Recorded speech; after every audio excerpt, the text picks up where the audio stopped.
Yo, what is going on everyone? GuidingLight here, back with another Borderlands video. I've been up pretty much all night just grinding out the story campaign and leveling up, and I've actually come up with a pretty incredible build so far for the Moze character.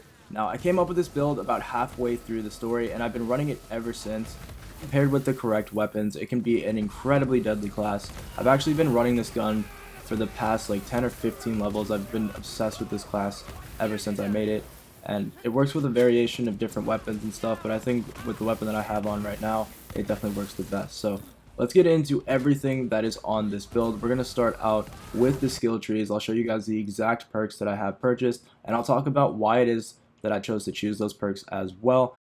I'll also show you guys the weapons that I'm running and all the effects and abilities that actually stack on top of some of the skills that I have purchased here. So the alternate ability in this character is going to be to actually go into a mech and use either a railgun or grenade launcher or a minigun. Now I've chose to go with the railgun and the minigun attachments because I already have a bunch of grenades that I carry around on my character. I already carry up to 6 grenades, and we can increase that even later up to like 10 or so. So I didn't think the grenade launcher was all that necessary. Now also in this skill tree, which is another part of the reason why I wanted to pick it, is the Drowning in Brass perk. So this perk is actually a perk which will grant Moze a stack of Drowning in Brass. So for each stack of Drowning in Brass, Moze's fire rate is reduced, but the gun damage is increased for both her and her allies. So when we get into the gameplay with that AR that I was showing you, you'll notice that the AR is actually firing a bit slow, and that is because of that perk. But because it's firing a bit slower, it does get to stack up the damage. On top of that, there's actually another perk here on this skill tree where whenever Moze scores a critical hit, she deals bonus incendiary damage. So when we combat this with an arc weapon, we're actually able to use arc and incendiary at the exact same time to damage the enemies, and all you have to do is hit a critical attack. Now on top of that, with these arc weapons, when enemies are standing near water or in puddles, you can actually shock the water and cause a large area of effect. This is actually going to like double up the shock damage as well. So here's a quick example of that.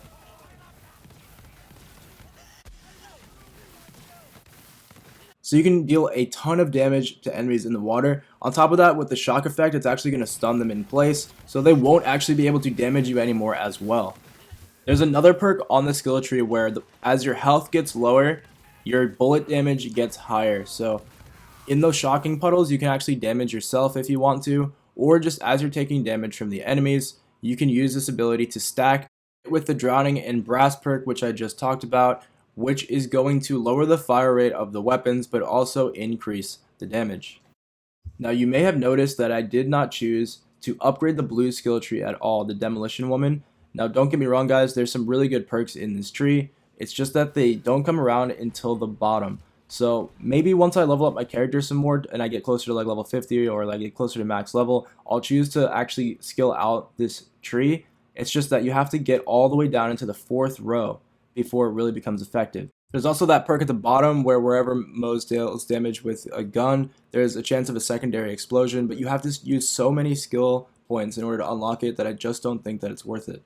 On top of that, there's also a few perks in here that aren't really necessary. There's a perk to increase Moze's grenade carrying capacity, but you can already buy these abilities through upgrading your character, so there's really no need to even go into that skill tree when a lot of it's kind of just wasted, and you can really spec yourself out even higher with the skill trees that I already showed you, especially because once you get into the bottom of the Shield Retribution skill tree, you're actually going to get a perk where wherever Moze's shield is fully depleted, she instantly restores a portion of her shield, and her gun damage is increased for a short time. So you may notice that this actually will stack with all of those other abilities that I already talked about. There's also another ability on this skill tree called Desperate Measures, where Moze's gun damage is increased depending on how low her health is.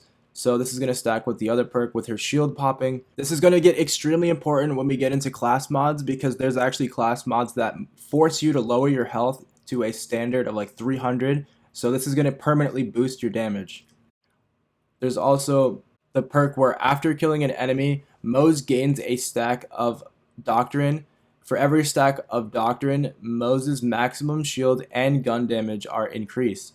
Each stack lasts for 30 seconds, and there is no stack limit. So you can only imagine once all of these perks get up and running and are fully spec'd out, how much this is really going to stack up. Also, before spending skill points in the blue skill tree, keep in mind there's also this click perk, which is on the bottomless mag. So this is going to make it so that Moze gains increased gun damage as her magazine empties, and the less ammo there is remaining, the greater the increase. Again, this stacks with all of those other perks, but you may have noticed with this screenshot here that I actually don't even have this perk unlocked yet, but it's giving me the benefits of it anyways because of a class mod. Now we're going to get into this later when I show you guys exactly what is on my character with all the mods, the grenade mods, the guns themselves, and I'll talk about that a little bit more. But you can still get some of these perks on these skill trees without speccing into them. You just have to find the proper class mods throughout Borderlands. So let's get into my exact build. We're going to get into my class mods, my weapons, everything that you guys need to know about all of these different slots. So there's the shield slot. This is actually going to grant you health above normal levels. So you're going to have the red health bar and you're going to have the blue health bar. It's pretty normal stuff. But you might notice there how my max health is only 357. This is actually a good thing because of that perk where the lower my health gets, the higher my weapons get damaged. There's also the class mod spot. This is a very special slot that you guys might not unlock till about level 20 or so, but as you can see there, this is going to grant you those intrinsic perks. So the perks that I haven't spent any skill points on, I haven't specced into at all, it's still granting them to me. When we zoom in, you can see the exact perks that are being granted to you from the skill tree, and keep in mind there that the logo next to there is the character, which you have to use this mod on as well, because you cannot swap these around to different characters. So I'm going to go over the health vending machine really quick for you guys and show you guys that I cannot actually purchase any health at all. It's capped out at 357, and so when you have special mods on your character, it's actually going to take away from your health in order to give you more shield. So that's exactly why I've chosen the perks that I have chosen on this build, as well as the different class mods. Here's a quick look at my primary weapon, the arc weapon that's actually going to give you those incredible benefits, especially when in the water. You're going to also be able to use incendiary and arc at the same time. You can also use the radiation and incendiary at the same time, so don't think that you can only use arc with this build. Here's a quick look at the weapon in which I run. It's called the Stimulating Gravitating Laser Exploder, and I actually got it from the very first vault that you guys are gonna raid. I don't want to ruin any of the story or anything like that, but it was pretty decently far into the story. I think it was about chapter 10 or so, so this wasn't something that I got right at the beginning. Keep in mind though, guys, there's those gold keys which you can claim at any point in time. You can go to Sanctuary and open up those gold chests, and this is almost a guaranteed way to get elemental weapons. So I've already made a guide on how you guys can get gold keys, and it's super easy to do. You just need to go to a website, type in a code that works for everyone, and you will immediately be granted 3 keys to open in Sanctuary. So that's a pretty good chance at getting a really good amount of loot. So if you end up coming into Sanctuary, you're going to be able to buy a bunch of different upgrades here for cash. So before you go and spend all your skill points or you go and spec out that other tree, keep in mind you can buy a lot of upgrades here for cash. And you can upgrade each individual thing, sometimes even up to 8 times if you look there right above my money. So why waste the skill points when you can just throw a little cash at it and still get some of the same upgrades? So there's upgrades for ammo capacity, grenade capacity. I highly suggest upgrading your inventory capacity as soon as possible, not only because it's going to allow you to actually carry more things around and not have to drop so many things on the floor, but it's also going to allow you to make a ton more money. The more inventory slots that you have, the more things that you can pick up and the more things that you can sell. So if you're super limited on space, you're going to have a really hard time earning money because all your money is going to come from cashing in those quest lines. I'm going to be working on a ton of more guides over the next few days, so if you need help with anything at all, be sure to let me know. I was thinking about doing builds for other characters. There's also the possibility that I'll do more builds for Zane in the future, but I do need to finish up the rest of my first playthrough.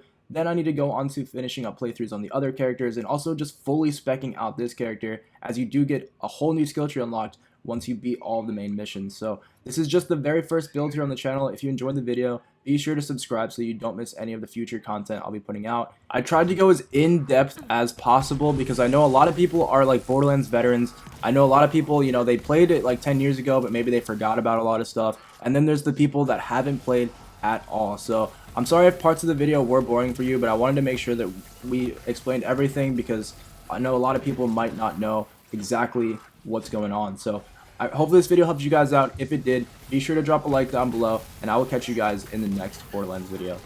Peace.